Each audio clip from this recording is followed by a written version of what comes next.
మిత్రులారా అందరికీ నమస్తే. నేను గరిడేపల్లి సత్యనారాయణ, న్యూ లక్ష్య ఆర్గనైజేషన్. సో, 'సరస్వతి' మూవీకి సంబంధించినటువంటిది. మెయిన్ రోల్‌లో వరలక్ష్మి రోల్ ప్లే చేస్తుంది. అదేవిధంగా ఇదంతా తమిళ మాతృకైనా కూడా తెలుగు వాళ్ళకి సుపరిచితం వీళ్ళంతా. ఈ హీరోయిన్ అంటే వరలక్ష్మి తల్లిగా, లక్ష్మి ఆమె, సరస్వతి ఆమె. వరలక్ష్మి తల్లిగా ప్రియమణి నటించారు. అదేవిధంగా ఫేమస్ అడ్వకేట్గా ప్రకాష్ రాజ్, సైకియాట్రిస్ట్గా నాజర్, ప్రియమణి తల్లి పాత్రలో, అదే వరలక్ష్మి తల్లి పాత్రలో, అంటే సరస్వతి తల్లి పాత్రలో ప్రియమణి హీరోయిన్. అన్నీ తెలిసిన క్యారెక్టర్స్ మనకి కనిపిస్తూ ఉంటుంటాయి. సో, ఒక చిన్న కుటుంబం, ఆ చిన్న కుటుంబంలో తల్లిదండ్రి, ఏకైక కూతురు, ఒక 13 సంవత్సరాలు ఉన్న కూతుర్ని తన బర్త్డే రోజు అందరికీ చాక్లెట్స్ పంచుతూ ప్రిన్సిపల్ రూమ్కి వెళ్ళినప్పుడు ప్రిన్సిపల్, కలెక్టర్, జడ్జి కలిసి తన మీద అఘాయిత్యం చేసినప్పుడు తను అంతా తాళాలేసి వెళ్ళిపోతారు. చంపుదాం అనుకున్న వాళ్ళు ఆ అఘాయిత్యం కార్యక్రమాలకు సంబంధించి వీడియో చేస్తారు. అవి దాన్ని మార్చి దాచిపెట్టుద్ది. దాని తర్వాత వాళ్ళు సీన్ కట్ చేస్తే ఆ కూతురు తల్లిదండ్రులకు ఫోన్ చేస్తారు. ల్యాండ్లైన్ ఆ రోజులలో తల్లిదండ్రులు వచ్చి ఆ కూతురుని తీసుకెళ్తారు, ఆ క్యాషెట్ని తీసుకెళ్తారు. ఆ విధంగా ఆ మధ్యతరగతి, దిగువ మధ్యతరగతి కుటుంబం పడే ఆవేదన అన్నది కోర్టులో కేసు పెడతారు. పోలీస్ స్టేషన్లో కేసు పెట్టి కోర్టులో ఎఫ్ఐఆర్ చేస్తారు.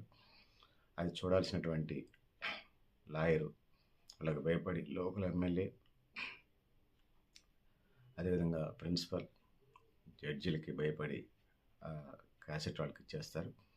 వెళ్ళిపోయేటప్పుడు ఆ లాయర్ చెప్తాడు, నా పిల్లల కూడా అట్లనే అఘాయిత్యం చేస్తానని బెదిరించినప్పుడు నేను వాళ్ళకి క్యాసెట్ ఇచ్చేసానని చెప్పేసి, దాంతో పాటుగా కేసు పెడతారని చెప్పేసి ఈ వరలక్ష్మి తల్లిదండ్రులను కూడా దారిలో రౌడీలతనం చంపిస్తారు. ఇదంతా జరిగిన తర్వాత, ఈ అత్యాచార సంఘటనలో అఘాయిత్యం జరిగిన తర్వాత డాక్టర్ పాత్రలో రాధిక చేస్తారు. గర్భ సంచి తీసేస్తారు టెక్నికల్ అండ్ మెడికల్ ఇష్యూస్లో. సో, ఇదైన తర్వాత సీన్ కట్ చేస్తే 15 ఏళ్ళ తర్వాత ఆ చైల్డ్హుడ్ మానసిక హింసకు గురైనటువంటి, శారీరక మానసిక హింసకు గురైనటువంటి సరస్వతి పెళ్లి చేసుకుంటుంది. పిల్లలు కావాలన్న క్రమంలో భర్త సపోర్ట్తో తనకు జరిగినటువంటి విషయాలన్నీ చేసి వాళ్ళని ప్రతీకారం తీర్చుకోవాలనుకుంటుంది. ఈ క్రమంలోనే భర్త డాక్టరు, తన నర్సుగా ఈ సినిమాలో కనిపిస్తారు. 1-2 పాటలే మనకు కనిపిస్తాయి. సో, ముఖ్యంగా ఇది మహిళా చిత్రంగా మనకు కనపడుతూ ఉంటుంది. సో, తనకు జరిగిన అన్యాయాన్ని రివెంజ్ తీర్చుకోవాలంటే స్టడీ చేస్తున్న క్రమంలో లాయర్ ప్రకాష్ రాజ్ ఒక ఇదిగా ట్రైల్ చేస్తారు. సైకాట్రిస్ట్ బుక్స్ చదువుతూ తనకు సైకాలజికల్ డిసార్డర్ ఉందని చెప్పేసి నమ్మించేలాగా ఆ బుక్స్ అధ్యయనం చేస్తూ ఆ వైపు వెళుతూ ఉంటుంది హీరోయిన్. భర్తతో డైవర్స్ తీసుకున్నట్టుగా, భర్త ఒక చోట ఉన్నట్టుగా, తన ఒక చోట ఉన్నట్టుగా. సో, చైల్డ్హుడ్లో తన జరిగినటువంటి అన్యాయాన్ని ఏదైతే ఉందో తన పుట్టినరోజు నాడు ఆగస్టు నెలలో చాక్లెట్లు పంచే క్రమంలో పిల్లలతో పంచుతూ ప్రిన్సిపల్ రూమ్కి వెళ్ళినప్పుడు తన మీద జరిగినటువంటి ఇది కావటం, ఇబ్బంది పడటం. ఈ క్రమంలో స్కూల్ బంద్ చేసి వెళ్తే ఇదంతా జరిగిన తర్వాత ప్రిన్సిపాల్ అండ్ ముగ్గురు కలిసి, ప్రిన్సిపల్, కలెక్టరు, అదేవిధంగా జడ్జి వాళ్ళు ముగ్గురు కలిసి చేసినటువంటి అన్యాయానికి ముక్కు పచ్చలారిన పసిప్రాయం. ల్యాండ్లైన్ నుంచి తల్లిదండ్రులు ఫోన్ చేయటం, వాళ్ళ తర్వాత రావటం, తీసుకెళ్ళటం, వాళ్ళు కేసు పెట్టడం, కేసు ఫెయిల్ కావటం, అదంతా పెద్దవాళ్ళ చేతుల్లో, చట్టం పెద్దవాళ్ళ చేతుల్లో చుట్టంలాగా తయారవటం. సో, కేసు పెట్టారని చెప్పేసి, కేసు కొట్టేసిన తర్వాత కూడా కేసు పెట్టారని చెప్పేసి ఆ మిడిల్ క్లాస్ ఫ్యామిలీని, అంటే తల్లిదండ్రుల్ని ఇద్దరిని చంపేయటం, ఆ సరస్వతిని ఆ డాక్టర్ తీసుకెళ్ళి అనాథాశ్రమంలో వేయటం. సీన్ కట్ చేస్తే 10-15 ఏళ్ళ తర్వాత ఆ వరలక్ష్మి, హీరోయిన్ వరలక్ష్మి చేసిన క్యారెక్టర్.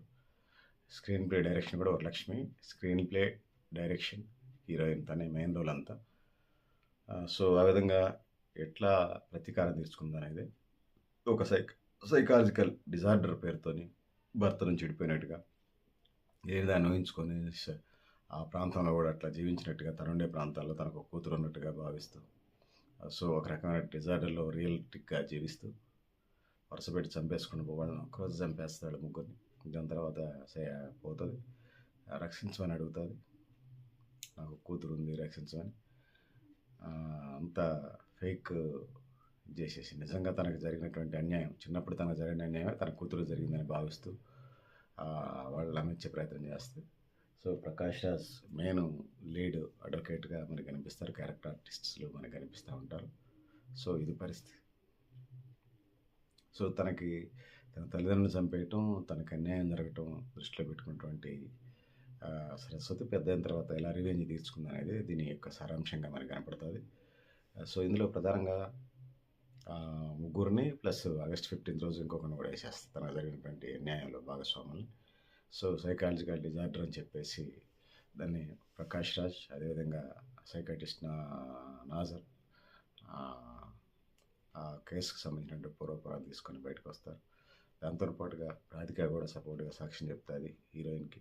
దాంతో డాక్టర్ అనమాట. దాని తర్వాత జడ్జి కూడా రావు రమేష్ జడ్జి పాత్రలు ఈ మూవీలో కనిపిస్తారు. సినిమా తక్కువ ఖర్చుతో అయినప్పటికీ కూడా చాలా ఫ్యామిలీ ఎమోషనల్గా, ముఖ్యంగా మహిళలకు సంబంధించి, యువతలకు సంబంధించి, గర్ల్ చైల్డ్కి సంబంధించి ఇవన్నీ ఉన్నాయి. సో ముఖ్యంగా మనం పేరెంట్స్కి మనం మొదటి నుంచి చెప్తా ఉన్నాం, అది దరిద్ర పేరెంట్స్ కొంతమంది కన్నం పడేసిన కాకుండా, పడుకుంటే పుట్టారన్న కాకుండా, పిల్లల్ని స్కూల్కి పంపించేటప్పుడు, బయటకి ఎక్కడికైనా ఆటో పంపించినప్పుడు మీకు 100 పనులు ఉన్నాయండి. తల్లి కానీ తండ్రి కానీ, ముఖ్యంగా ఆడపిల్లలు అయితే, గర్ల్ చైల్డ్ అయితే ఖచ్చితంగా ఆడపిల్లలు తల్లి ఎవరైతే ఉన్నారో ఏం జరిగింది ఏంది అని అడగాలి. గుట్టచ్చి బయటచ్చికి సంబంధించి కూడా పిల్లలకి చెప్పాలి. ఛాతీ పైన అంటుకోకూడదు. అదేవిధంగా నడుము కింద భాగం వెనక ముందు పట్టుకోకూడదు. వాళ్ళ స్పర్శ ఎలా ఉన్నదనేది కూడా పిల్లలకి చిన్నతనం నుంచి చెప్పాలి. ముక్కుపచ్చలాడిన పిల్లలకు సంబంధించి అనేక కేస్ స్టడీస్ మనకి విన్నప్పుడు, చదివినప్పుడు, దినపత్రికల్లో, టీవీల్లో చూసినప్పుడు ఇవన్నీ బాధ కలిగించే ఉంటే, ముక్కుపచ్చలారిన పిల్లలు, వాళ్ళకి ఏమి తెలియదు, బిలో 13 years 12 yearsకి సంబంధించి. సో ఈ క్రమంలో అనేక లైంగిక దాడులు, డబుల్ మీనింగ్ డైలాగుల, పిల్లలకి తెలిసి తెలియనితనం ఇవన్నీ జరుగుతూ ఉంటుంటాయి. ముఖ్యంగా గర్ల్ చైల్డ్హుడ్ నుంచి ముసలివాళ్ళు అయ్యేదాకా కూడా ఆ సమస్య ఉంటుంటుంది. ఆడు మొలతాడు మిగుతు మీద మేసరాని మగోడు కాడ నుంచి రేపు చచ్చిపోయే ముసలోడు దాకా ఇదే కార్యక్రమాలు ఉంటుంటాయి. డబుల్ మీనింగ్ డైలాగులు, బొగ్గులు పట్టుకోవటాలు అవి చెప్పడానికి అసహ్యంగా ఉంటుంది. డబుల్ మీనింగ్ డైలాగులు, ఒంటి మీద స్పర్శించటాలు ఇవన్నీ ఉంటాయి. వీటికి అడ్డుకట్ట ఏంటంటే పేరెంట్స్, ముఖ్యంగా తల్లి కేర్ తీసుకోవాలి. పిచ్చి తల్లులు కంఠం కోసం ఉంటారు. అన్ని జంతువులు కూడా కంటున్నాయి, వీళ్ళు కంటున్నారు. ఆడపిల్లలతో ఆ మాత్రం డిస్కస్ చేయడానికి, సాయంత్రం పూట రోజు 10 నిమిషాలు అరగంట మాట్లాడటానికి, వాళ్ళతో ముచ్చట పెట్టడానికి ఏందో పండుకుంటే పుట్టినట్టు ఉండదు కొంతమంది పేరెంట్స్ని చూసినప్పుడు. సో కొంతమంది అవగాహన ఉన్న వాళ్ళకి ప్రాబ్లం లేదు. సో ముఖ్యంగా గర్ల్ చైల్డ్ని పంపించేటప్పుడు ఆటోలో కానీ, బస్సులో కానీ వాళ్ళతో పాటు ఇతర గర్ల్ చైల్డ్స్ని యాడ్ చేసి పంపించడం, పుట్టినరోజు కానీ, ఫంక్షన్స్ కానీ ఎవరైనా ఇద్దరు ముగ్గురిని యాడ్ చేసి పంపించడం, వీలుంటే వాళ్ళు ఉంటేనే తీసుకెళ్ళటం, లేకపోతే వారు ఉంటే పంపించడం. ఆ కేర్ తీసుకోవాలి, మినిమం కేర్ తీసుకోవాల్సిన అవసరం అయితే ఉన్నది. సో కొంతమంది గాలికి కన్నం, పందులు కంటున్నారు, వీళ్ళు కంటున్నారు కొంతమంది. సో చాలా ఆడపిల్లలు చెప్పుకునేటువంటి బాధలు, సో రకరకాల సమస్యలు ఉంటుంటాయి. అందుకోసం దీన్ని అధిగమించి ముందుకెళ్లాల్సిన అవసరం ఉంది. ముఖ్యంగా ఆడపిల్లలకి మనం ఎప్పుడు చెప్పినా కూడా న్యూ లక్ష్య ఆర్గనైజేషన్గా ఒక చదువుకోమని చెప్తున్నాం.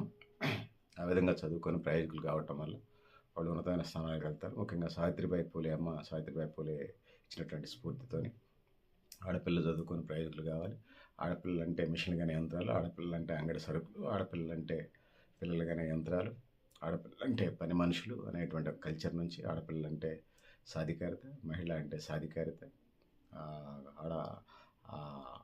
ఆడ మనిషి అంటే, మహిళ అంటే సమాజంలో సగం, ఆకాశంలో సగం, అన్నింటిలో సగం, ఎక్కడమ్మా నువ్వు లేనిది ఏమీ నేను సాధించలేదనే కవి హృదయాన్ని ఈ సందర్భంగా ప్రస్తావిస్తూ, సో ముఖ్యంగా మహిళలకు సంబంధించి చెప్పుకోలేనటువంటి అనేక ఇది ఉన్నది. ఇప్పటికే చిన్నప్పుడే కడుపులోని ఆడపిల్లని చంపేసే కార్యక్రమం ఉంటుంది. దాని తర్వాత పుట్టగానే ఆడపిల్లని కానీ చిన్న చూపు, రెండోది స్కూల్కి పంపిస్తారో తెలియదు, పంపిస్తే గవర్నమెంట్ స్కూల్కి పంపిస్తారు. అదే విషయం, మగపిల్లగాడు అదే కడుపును పుట్టిన మగపిల్లగాడికి ఒక న్యాయం, ఆడపిల్లకి ఇంకొక న్యాయం కనిపిస్తుంది.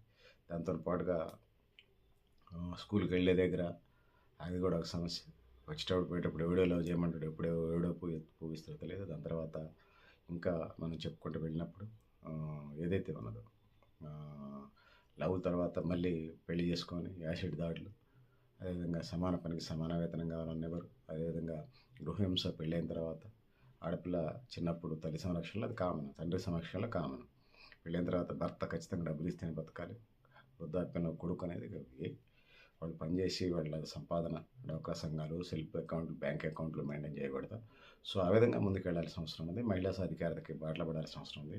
ఆ విధంగా ముందుకు వెళ్ళి, ఆ విధంగా ముందుకెళ్ళాల్సిన అవసరం అయితే ఉన్నది.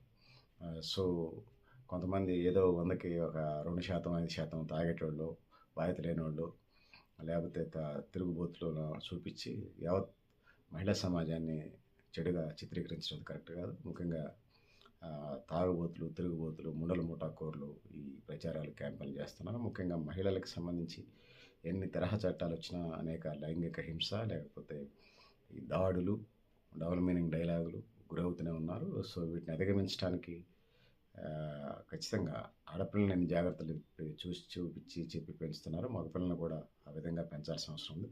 ఆ విధంగా ముందుకు పోవాల్సిన అవసరం ఉందని తెలియజేసుకుంటూ, సో, ముఖ్యంగా ఈ ముసలి బ్యాచ్లతోనే వచ్చింది. ఈ ముసలి బ్యాచ్లు ఆడోళ్ళు, మగోళ్ళు, ఆడోళ్ళకి ఒక న్యాయం, మగోళ్ళకి ఒక న్యాయం. వాడు సొక్కా గుండీలు వేసుకొని తిరుగుతూ ఉంటే వాడు మగాడు రా వచ్చి